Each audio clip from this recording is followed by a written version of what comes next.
Serafín, se polemizó, se recrudeció los intereses, los enfrentamientos en torno a esta reforma.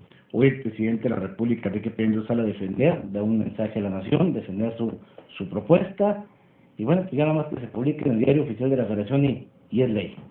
Sí, mira, la verdad es que tenían hasta hoy, el día de hoy a las 12 del día para que se aprobara la ley de ingresos de la Federación.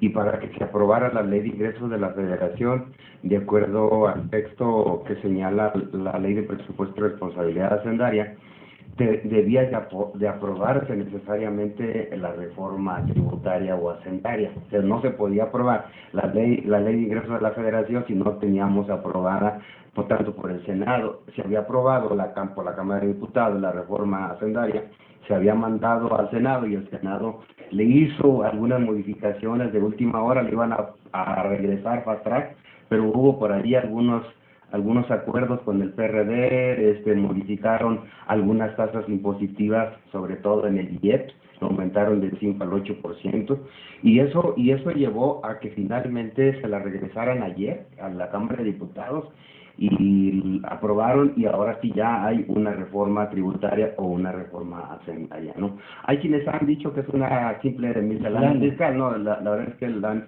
minimizado. No solamente la han minimizado, sino hay mucha, sobre todo por el lado político, ¿no? Han tomado esta inconformidad, han abanderado este rechazo de ciertos sectores de la gente, de la sociedad, desde el punto de vista político, no tanto por el inconformismo, porque, por ejemplo, hubo partidos que sí se manifestaron abiertamente por cierto inconformismo, como el PRD, parte del PRD, y curiosamente como partido, el PRD, oposición al partido en el gobierno, el PRI, negociaron entre los dos una fracción parlamentaria del PRD a favor de la reforma hacendaria, pues no, pero el que sí de plano rechazó cualquier intento de tipo impositivo fue el PAN. Y qué curioso, ¿no? Porque el panismo siempre ha criticado el cómo en el gobierno no se gasta.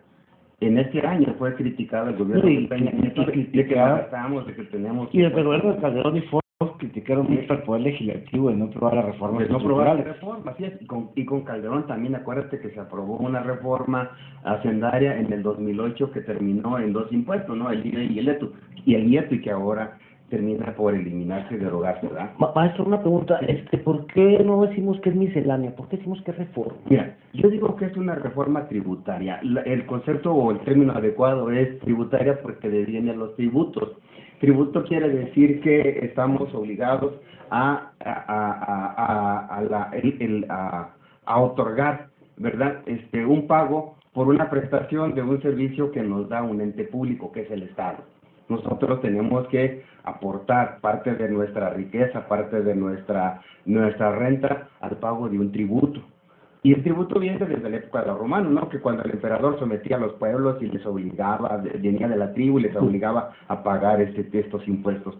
No es una miscelánea fiscal, porque si te fijas, mucha gente, sobre todo ahora que han agarrado esto como una bandera política, han dicho que es una simple miscelánea fiscal porque en realidad no modifica nada la estructura impositiva, y la verdad es que sí modifica y en mucho la estructura impositiva, porque lo que está haciendo esta reforma es gravar aquellas actividades que no estaban siendo grabadas. Y tú puedes ver en el impuesto del IEPS, el impuesto especial sobre producción y servicio, graba ahora sí muchísimas actividades económicas que no estaban grabadas.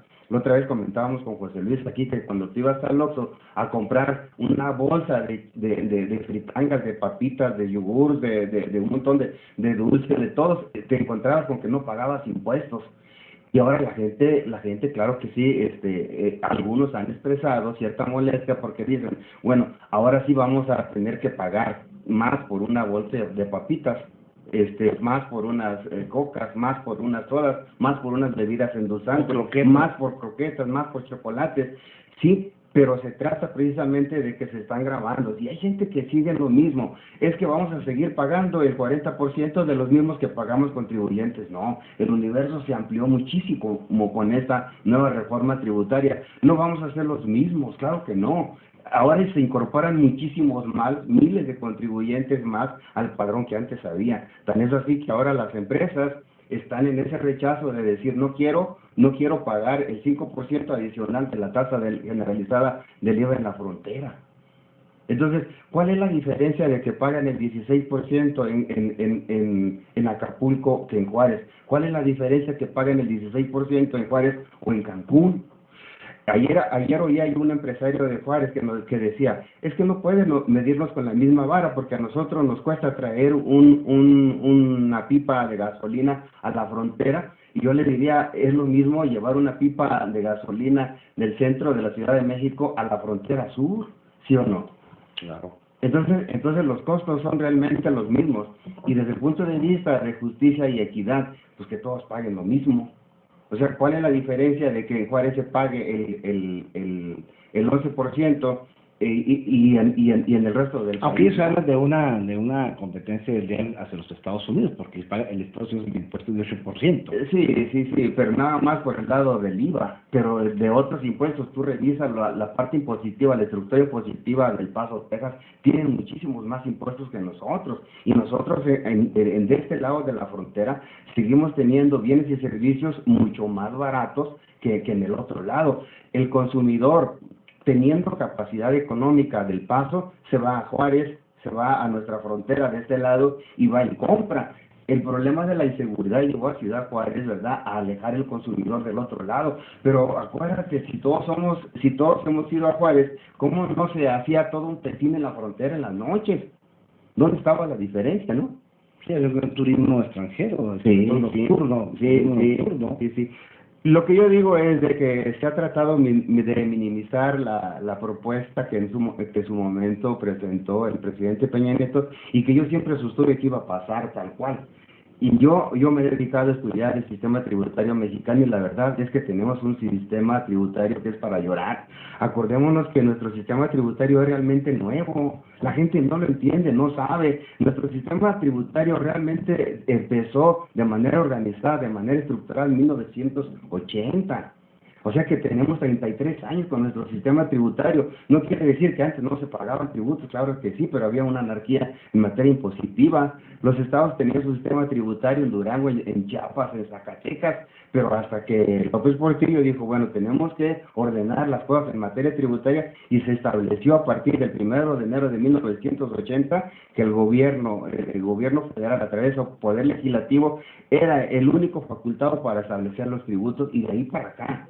Lo que pasó es que en 1980, José Luis, cuando se ordena nuestro sistema tributario, en 1980 ya no les preocupó a las autoridades aumentar más los impuestos, porque se encontró con la abundancia de la riqueza petrolera. Sí, entonces, ¿qué preocupación, ¿no?, iban a tener por aumentar impuestos si teníamos a la vista el oro negro? Sí, porque es la frase de López Portillo, que hay que preocuparse para administrar la abundancia. Preparémonos para administrar la riqueza o la abundancia petrolera, ¿no? Y que todavía, dicho sea de paso, estamos agarrados con la riqueza petrolera. Entonces, la economía, es la principal entrada desde exactamente. ¿Cuánto representa el PIB? Representa más bien una aportación entre el 35 y el 40%. Ha habido años en que los ingresos petroleros le han dado el 40% al gobierno federal de sus ingresos totales.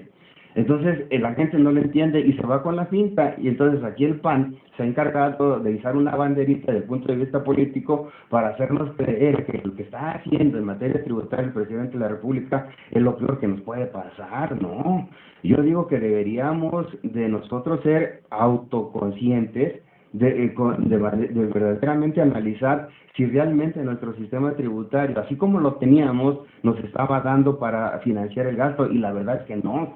Tan es así que ahora, la semana pasada, el presidente Peña Nieto dijo, si tenemos esta reforma, le vamos a dar al Seguro Social 75,000 millones de pesos adicionales a los 400,000 millones que había tenido de presupuesto de egresos de la Federación para este 2013. De los ganones también va a ser el gobierno del Distrito Federal con 50,000 millones de pesos. Esto es su presupuesto.